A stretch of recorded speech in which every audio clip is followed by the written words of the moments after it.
Saharlik paytida ko'proq tvorog, mol go'shti.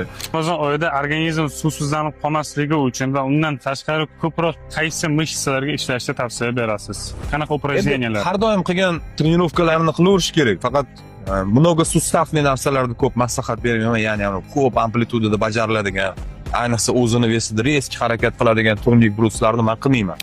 Buni maslahat bermayman. Sekinlik bilan qizdirib keladigan mashqlarda organizm suvsizlanib qolmasligi uchun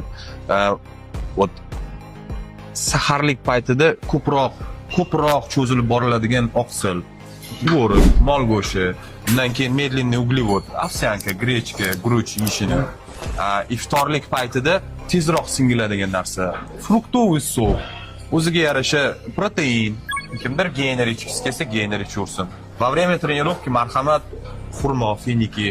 Men masalan qanaqa qilaman o'zimni tartibim. Trenirovka paytida tarelkaga har xil mevadan me'yorda kesib, o'rtacha kuchim ishlatgan holda ishlayman. Tanamni o'ziga yarasha suvini ushlab turishga harakat qilaman.